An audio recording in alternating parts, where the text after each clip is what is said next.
Assalamu alaikum wa rahmatullahi wa barakatuh. Welcome to today's video, where we're going to take an in-depth look at Islam in the Philippines. This is a fascinating topic that touches on history, culture, and some of the challenges facing modern Filipino society. We've got a lot to cover, so let's dive right in. We'll start by exploring how Islam first came to the Philippines and how it spread throughout the islands. Then we'll look at some numbers. How many Muslims are there in the Philippines today? And what's the breakdown between different Islamic traditions? After that, we'll get into the daily lives of Filipino Muslims, what their communities look like, what kind of work they do, and where they're mainly concentrated in the country. We'll also tackle some of the tougher issues, including the challenges that the Muslim population faces in the Philippines. And finally, we'll address the sensitive topic of Islamophobia. Does it exist in the Philippines? And if so, what does it look like? Let's get started with the rich history of Islam in the Philippines. Islam first came to the Philippines way back in the 13th century, brought by Arab traders and missionaries. It spread pretty quickly, especially in the southern islands like Mindanao and Sulu. By the time the Spanish arrived in the 16th century, there were already established Muslim sultanates in places like Sulu and Maguindanao. Islam became deeply rooted in the culture of many ethnic groups in the south, like the Tausug, Maranao, and Maguindanao peoples. All right, let's dive into the numbers and demographics of Muslims in the Philippines. This is where things get a bit tricky, because getting exact figures can be challenging. So in real numbers, we're looking at somewhere between 6 to 11 million Muslims, depending on which estimate you go with. But here's the thing. Some Muslim groups argue that these numbers are too low. They claim that Muslims actually make up closer to 10 to 11% of the population. It's hard to say for sure, and this discrepancy is itself a point of contention. Now, when it comes to the breakdown between Sunni and Shia, it's not even close. The vast majority of Filipino Muslims are Sunni. We're talking like 99%. Shia Muslims are a tiny minority, probably less than 1% of the Muslim population. You'll find some Shia communities in places like Manila or Cebu, but they're really small. Within the Sunni majority, you've got different schools of thought. The Shafi'i school is the most common, which is typical for Southeast Asian Muslims. But you'll also find followers of other Sunni schools like Hanafi or Hanbali, especially among more recent immigrants from other Muslim countries. It's worth noting that these numbers can fluctuate.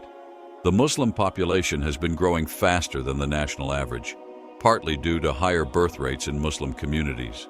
There's also been some conversion to Islam, though it's not a huge factor in the overall numbers.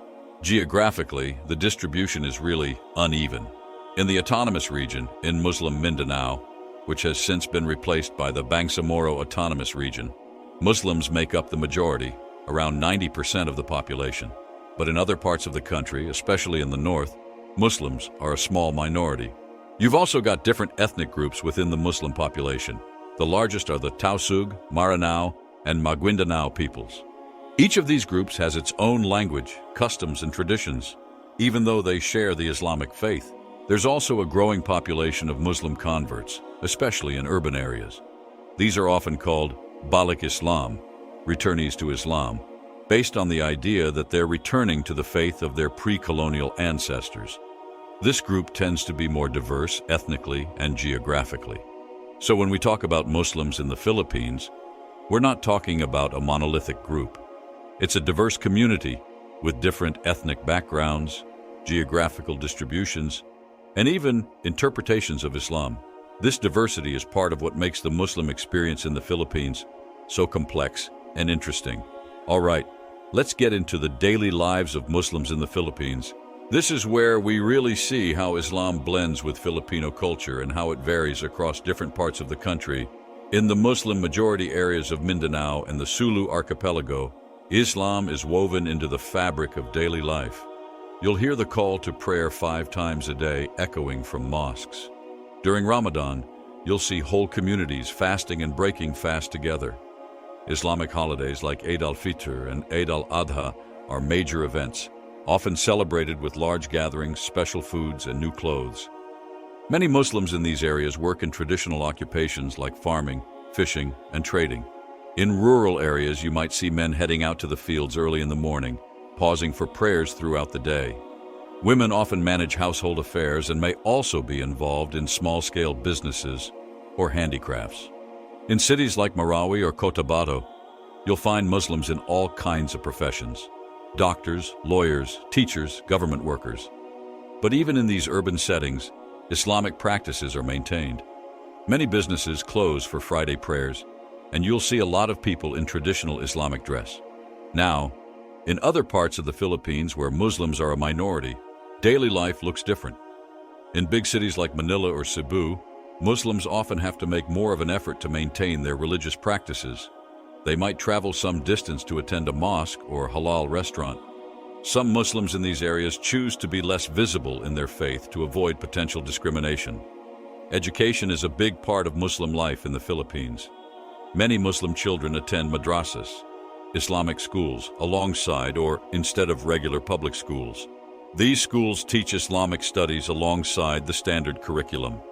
When it comes to food, halal dietary restrictions are important. In Muslim-majority areas, finding halal food is easy, but in other parts of the country, it can be a challenge. Many Muslims in these areas either prepare their own food or rely on a small network of halal establishments. Clothing varies a lot. In conservative Muslim areas, you'll see many women wearing hijabs or even niqabs, and men might wear traditional Islamic garb. But in more mixed areas, many Muslims dress just like their non-Muslim neighbors, maybe with small signs of their faith like a kufi cap for men or a loose headscarf for women. Family life is often very important in Muslim communities. Extended families often live together or near each other, and there's a strong emphasis on respecting elders and maintaining family ties. One interesting aspect of Muslim life in the Philippines is how Islamic traditions have blended with local culture.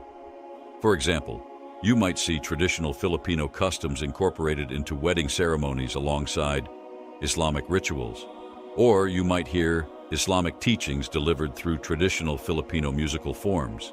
In terms of where Muslims live, the highest concentrations are in the Bangsamoro Autonomous Region in Muslim Mindanao, which includes places like Maguindanao, Lanao del Sur, and the Sulu Archipelago.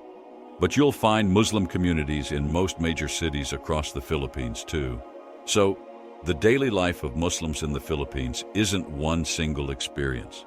It varies a lot depending on where you are, what ethnic group you belong to, and how conservative your community is. But across the board, you'll see people working to balance their Islamic faith with life in the broader Filipino society. All right, let's talk about the challenges facing the Muslim population in the Philippines.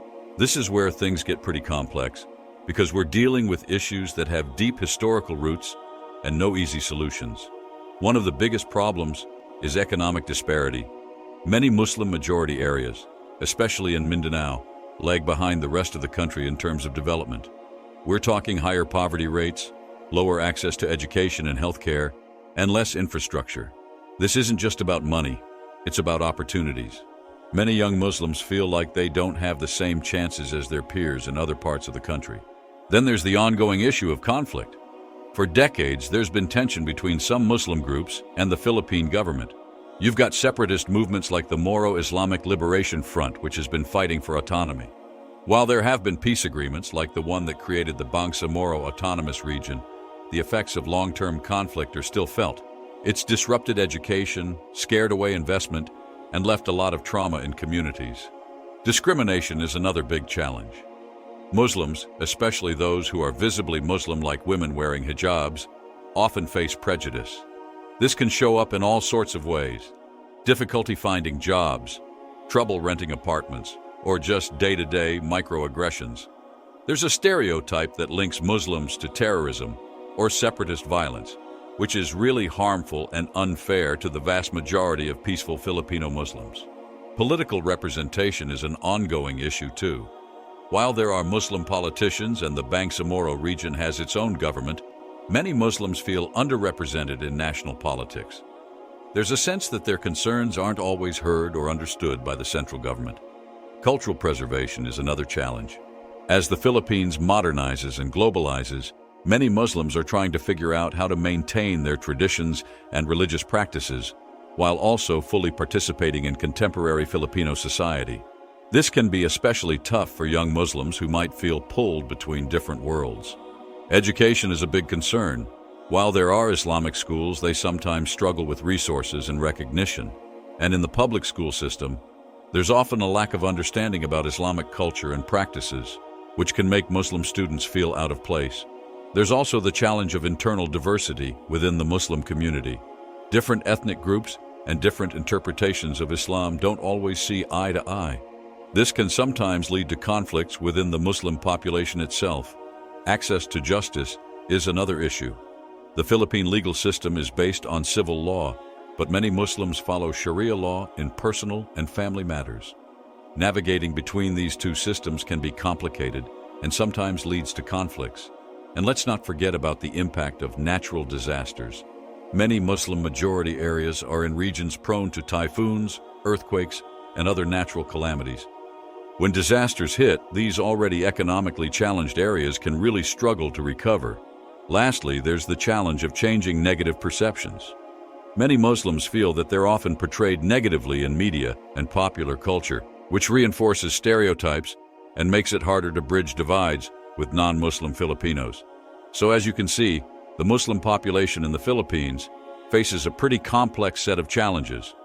They're trying to address issues of economic development, political representation, and cultural preservation, all while dealing with the lingering effects of conflict and working to combat discrimination. It's a lot to tackle, and progress often feels slow, but there are people working hard on all these fronts to try to make things better. All right, let's dive into the sensitive topic of Islamophobia in the Philippines. It's a complex issue that doesn't always get a lot of attention, but it's definitely there under the surface. First off, it's important to note that Islamophobia in the Philippines doesn't typically look like the organized anti-Muslim movements you might see in some Western countries. It's usually more subtle, but that doesn't make it any less real for the people experiencing it. A lot of the Islamophobia in the Philippines stems from long-standing stereotypes and misconceptions. There's this persistent idea that links Muslims to terrorism or separatist violence. This association really ramped up after 9/11, and with the rise of groups like Abu Sayyaf in the southern Philippines. It's led to a kind of general suspicion of Muslims in some quarters, which is really unfair to the vast majority of Filipino Muslims who completely reject violence. You'll see this play out in different ways. Sometimes it's in the media, where Muslims might be portrayed as the bad guys in movies or TV shows, or in the news, where coverage of issues in Muslim areas might focus heavily on conflict and not enough on the everyday lives of regular people. In daily life, Muslims sometimes face discrimination in things like job hunting or renting apartments.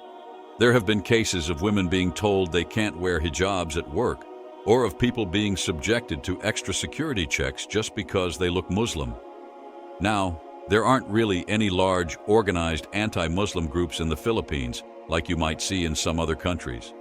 But you do sometimes see anti-Muslim sentiment pop up in social media or in political rhetoric, especially around election time or after any incident of violence. It's worth noting that the government has laws against religious discrimination, and there have been efforts to promote interfaith dialogue and understanding.